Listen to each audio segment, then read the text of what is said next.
여러분 안녕하세요. 여러분이 사랑하는 그림책, 그리고 그 그림책이 너무나 많이 역할들을 하면서 각자의 마음에 이렇게 쏙쏙쏙쏙 들어가고 있는데요. 그런 면에서 그림책이란 어떤 거고, 그리고 그림책이 나아가야 될 방향, 뭐 이런 것, 그리고 좀 우리가 좀 그림책에 관해서 좀 알았으면 좋겠다 하는 것들에 대해서 수다? 이런 걸 떨어보려고 모였습니다. 제 바로 옆에 미모에 오늘 또 샤방샤방한 우리 치마 입고 오신 우리 황진희 작가님 소개해드립니다. 네. 안녕하세요. 반갑습니다. 우리가 잠든 사이, 코로나 이후에 막 여러 가지 문제들 이슈화되는 것. 근데 너무 잘 집어낸 책, 저도 감동 있게 봤거든요. 그거 출판한 우리 봄볕 출판사 권은수 대표님이십니다. 안녕하세요. 반갑습니다. 금호동, 이곳에서 계속 바람을 일으키고 계시는 우리 까모메 책방의 정혜심 대표님이십니다. 반갑습니다. 예, 안녕하세요. 안녕하세요. 어려운 걸음 해주셨습니다. 예. 요즘요, 진짜 그림책 이거 확대되고 있다는 느낌을 저는 받아요. 네. 얼마 전에 뭐 그림책이 달린다 방송됐고, 또 뭐 모방송에서 백 작가님, 그림책 작가님을 이렇게 초대해서 인터뷰하고 뭐 이런 내용들 보면서 어느 정도 조금 확대되나 이런 생각을 해봤거든요. 네. 혹시 현장에서 그 느낌 어떠신지 우리 황 작가님 한번 말씀 좀 주실까요? 제가 활동가라서 느끼는 거는 일단 온라인 서점에서 신간의 변화가 굉장히 이렇게 활발하게 이루어지고 있어요. 그래서 제가 한 달 동안 신간을 다 사볼 수는 없지만 출판되는 것들이 속도가 너무 빨라서 이렇게 출판되는 그림책들이 다 소비가 되는구나 라는 생각을 우선은 해보고요. 그리고 제가 활동하고 있는 SNS를 통해서 한번 보면 그림책 활동가들이 굉장히 많이 늘어나고 있거든요. 옛날에 비해서 그림책 테라피스트라든지 아니면 그림책을 통해서 아이들을 만나거나 어른들을 만나는 그걸 하나의 작은 직업으로 가지고 있는 분들이 활동하는 분들이 너무 많이 늘어나고 있어요. 그리고 전집 시장에서 단행본 시장으로 바뀐 듯한 그런 느낌을 너무 많이 받기 때문에 그림책이 굉장히 자리 잡고 있고 확대됐다고 저는 느끼고 있어요. 그렇다면 우리 황 작가님은 그러신데 우리 권은수 대표님은 어떠신지?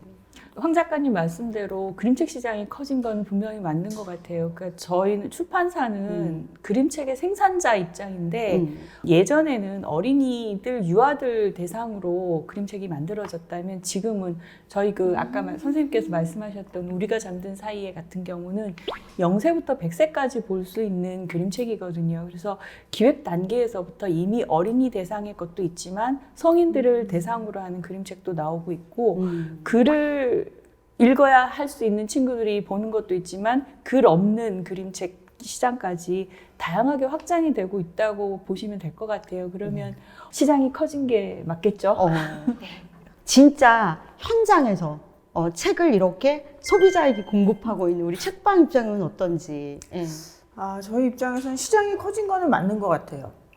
여러분들이 참여해 주시기 때문에 고객분들도 뭐 남성분들도 있고 여성분들도 있는데 여성분 중에서도 나이대가 다 다른 걸 보면 뭐 60대부터 뭐 20, 30대까지 굉장히 다양하다라는 걸 알 수가 있고요.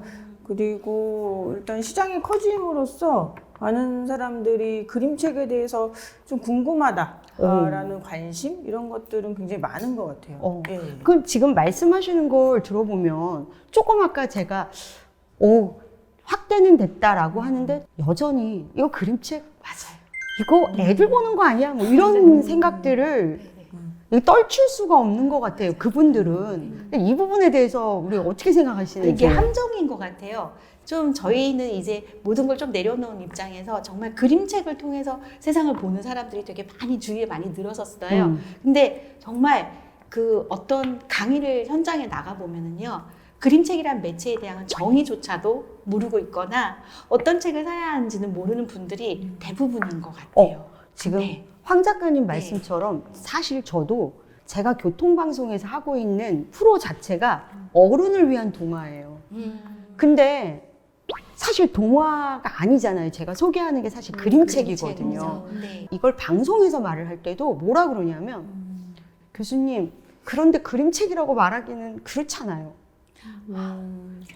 이게 너무 재밌는 게요. 일본에서 1960년부터 70년 사이가 그림책이 피크를 찍는 시대였었어요. 근데 그 전에 이와남이라는 아주 큰 출판사에서 어린이를 위한 그림책을 좀 이렇게 보편성을 가지고 시민들을 위한 그림책들을 좀 만들어 보자라고 그러니까 시리즈물을 만드는데 그게 이와남이 어린이 책이었었거든요. 시리즈 이름이. 그러니까 소년문고 다음으로 이제 편안하게 읽을 수 있는 시리즈명이었는데 거기에 그림책이란 명을 안 쓴 거예요. 그래서 그림책이란 명을 왜 안 썼냐고 물어봤더니 그림책이라고 하면 사람들이 굉장히 하대시한다는 거죠. 글자를 읽을 줄 모르는 아이들이 읽는 거라고 생각을 하기 때문에 그렇게 하면은 판매로 연결되지 않는다고 해서 이와남이 그림책 시리즈라고 했대요.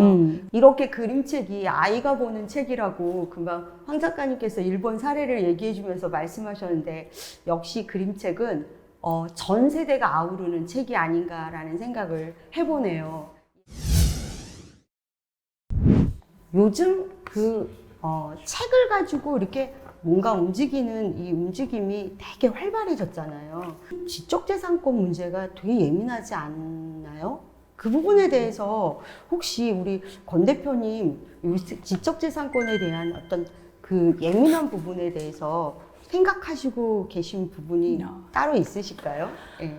컨텐츠를 생산하는 입장에서 이렇게 그 노출이 되는 부분들이 많은데요. 근데 이제 대부분 저희가한테 전화 연락이 오는 경우가 가장 많은 게 책을 홍보해 줄 테니 책을 보내주시오. 그리고 또 그림책이니 읽어드릴 테니 책을 허락해 주시오. 이런 전화를 굉장히 많이 받아요. 근데 사실 그림책이라는 거는 우리 언어 플러스 그림이잖아요. 그림도 일종의 조형 언어거든요. 근데 그게 다 노출이 돼버리면 더 이상 읽을 거리가 없어지는 그런 상태가 돼요. 그래서 사실은 그렇게 유튜브 상에서 그 노출이 된다고 해서 그게 이제 홍보가 되는 건 아니거든요. 그러니까 출판사의 입장에서는 진짜 홍보라는 거는 판매하고 연결이 돼야 진짜 홍보라고 여겨지거든요. 그리고 이제 저자 선생님들 섭외 연락이나 이런 분들 되게 많이 오는데 사실은 그게 그 선생님들을 자기의 콘텐츠에 노출을 해서 사용을 하게 되는 경우가 많잖아요. 근데 그런 경우는 좀 사실은 좀 어렵다고 저는 생각을 합니다. 황 작가님께 잠깐 네. 여러분들 여쭤보면 요새 이런 거 있잖아요.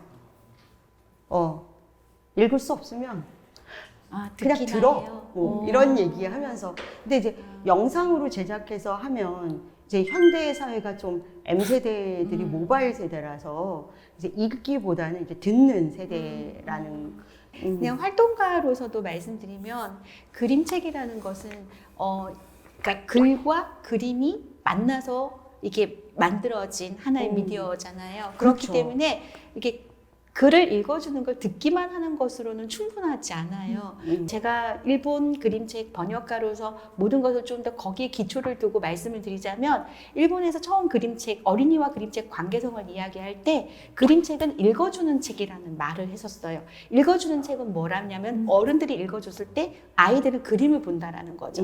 그게 굉장히 중요한 부분이거든요. 두 가지 언어가 만났는데 두 가지 언어를 우리가 영화를 본다고 생각하면 자막이 있는 영화를 볼 때 조금 방해를 받잖아요. 자막을 읽으면서 화면을 보기가 너무 힘드니까 누군가가 읽어주면 나는 그 화면을 충분히 들여다볼 수 있어서 그 영화를 이게 쉽게 그리고 빨리 이게 습득을 하는 것처럼 그림책이 그거랑 똑같은 거라고 생각을 해요. 그러니까 누군가 어른들이 읽어주면 아이들은 정말 깨알 같은 재미가 있는 그 그림 속에서 또 한 번 자기의 상상력과 그림이 만나서 자기만의 그림책을 읽어내는 힘이 생기는 거거든요. 그런데 그걸 그냥 읽어주기만 한다면 그건 그림책이 아닌 거죠. 얼마 전에 이제 모 대표님 출판사 대표님이신데 이런 제보를 받은 거예요. 그림책을 200권 가까이를 스캔을 해가지고 이거를 올렸다는 거예요. 이 부분 우리 권 대표님 어떻게 생각하세요? 아까 말씀드렸던 부분하고 연결되는 부분인데요. 사실 이렇게 하면 2차 저작이 됩니다. 그리고 유튜브 상에서는 사실 그 어떤 컨텐츠가 올라갔을 때 거기에 걸리는 광고 수익으로 그 수익이 결정이 되잖아요.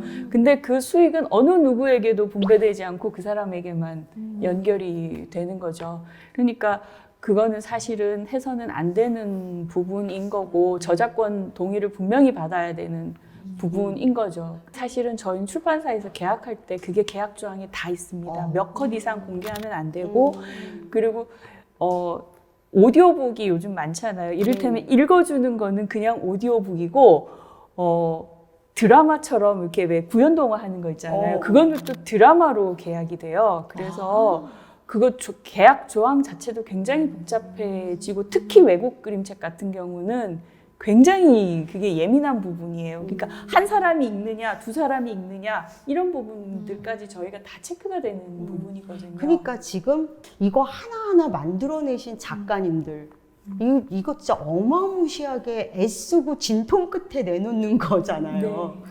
저자로서의 그 마음들은 어떠세요? 혹시 내 책을 그런다면?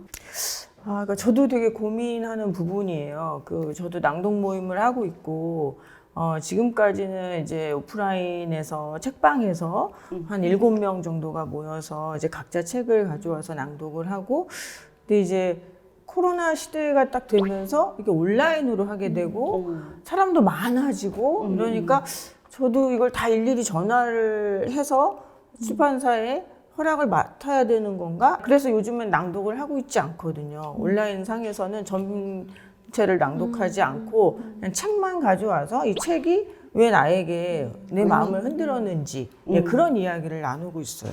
네. 그러시구나. 예. 홍 작가님은 어떠세요? 내 책이 누군가에게? 물론 책이라는 게 독자에게 가서 제2의 탄생, 제3의 탄생을 할 수 있다고 하지만 정말 생각하지도 못한 곳에서 너무나 다른 식으로 해석이 돼가지고 이게 나돌아다니고 있다고 생각을 하면은 좀 기분이 상할 것 같은 생각이 듭니다. 예. 내 의도와 상관없이 어디서 소비되고 있다. 이거는 아니지 않나라는 생각이 들어서 저는 지금 그 부분에 좀 자리매김 그거를 생각하고 지금 사실 허심탄을 만들고 있거든요. 또 이렇게 모여서 얘기하니까 조금 또 이게 확실한 정의가 내려지는 것 같은 느낌? 고맙습니다. 예.